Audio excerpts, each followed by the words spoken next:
Orphelins et pour beaucoup handicapés, ces enfants sont parmi les plus vulnérables en Afghanistan.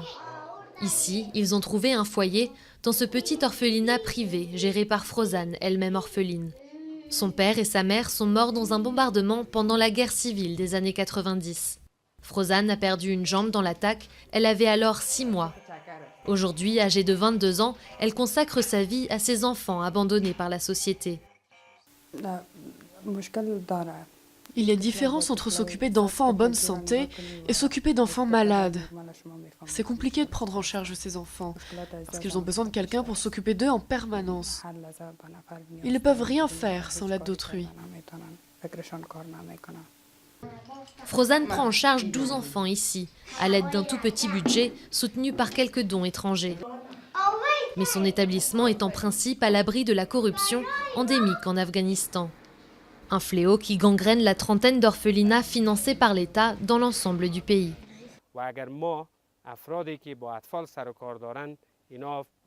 Si les personnes qui travaillent avec les enfants sont corrompues, alors nous ne pouvons pas aider les enfants, même si nous essayons de réformer la direction. Nous avons besoin de personnes responsables, intègres et totalement dédiées à la cause des enfants. C'est la seule façon de voir un vrai changement positif dans la société.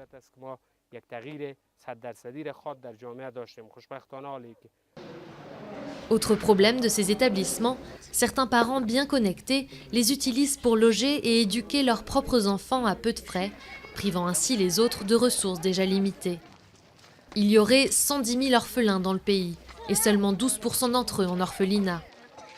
La majorité sont pris en charge par la famille élargie, mais pour d'autres ce n'est pas possible, comme pour ce jeune qui a eu la chance de trouver une place en orphelinat.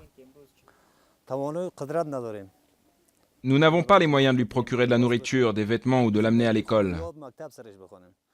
Nous ne pouvons pas prendre en charge ses dépenses. Nous vivons dans une zone reculée où il y a une école, mais l'éducation n'est pas de bonne qualité. Alors que l'OTAN vient de retirer du pays ses troupes de combat, beaucoup anticipent une forte baisse de l'aide internationale. Et avec ces ressources en moins, le futur des orphelins afghans est plus incertain que jamais.